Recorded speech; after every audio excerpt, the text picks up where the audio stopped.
முருகன் கோவில் ஆவணி திருவிழா கோலாகல தொடக்கம். முருகனின் அறுபடை வீடுகளில் இரண்டாம் படை வீடான திருச்செந்தூர் சுப்பிரமணிய சுவாமி திருக்கோவிலில் ஆவணி திருவிழா கொடியேற்றம் கோலாகலமாக தொடங்கியது. கொடியேற்ற நிகழ்ச்சியில் ஏராளமான பக்தர்கள் பங்கேற்ற நிலையில் ஊர்வலமாக கொண்டு வரப்பட்ட கொடி அரோகரா கோஷம் முழங்க கொடிமரத்தில் ஏற்றப்பட்டது.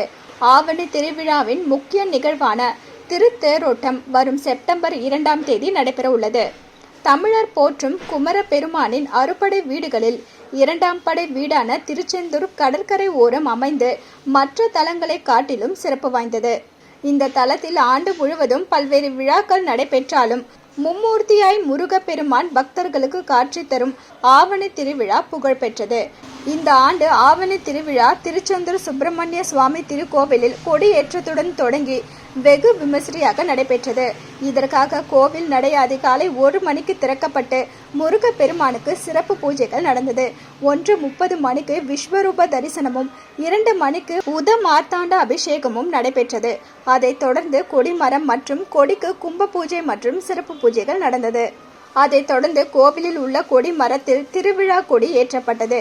இதில் ஏராளமான பக்தர்கள் கலந்து கொண்டு அரோகரா கோஷம் விண்ணை பிளக்க முருகப்பெருமானை வணங்கினர். பின்னர் கொடி மரத்திற்கு பால், மஞ்சள், பன்னீர் உள்ளிட்ட 16 வகையான பொருட்கள் கொண்டு அபிஷேகங்கள் செய்யப்பட்டது. பின்னர் தர்பை புல் கொண்டு அலங்கரிக்கப்பட்டு விசேஷ சோடச தீபார்த்தனையும் நடைபெற்றது. வரும் செப்டம்பர் 4ஆம் தேதி வரை 12 நாட்கள் நடைபெறும் இந்த விழாவின் ஒவ்வொரு நாளும் சுவாமியும் அம்பாலும் காலை மற்றும் மாலை நேரங்களில் ஒவ்வொரு வாகனங்களில் எழுந்தருளி வீதி உலா வந்து பக்தர்களுக்கு காட்சி கொடுக்க உள்ளனர்.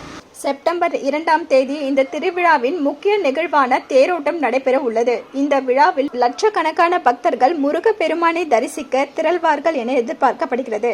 இதற்காக கோவில் நிர்வாகம் சார்பில் வரக்கூடிய பக்தர்களின் வசதிக்காக கோவில் வளாகத்தில் கூடுதலாக கழிப்பறை வசதிகளும் 5 லட்சம் லிட்டர் குடிநீர் சப்ளை செய்யப்பட்டுள்ளது.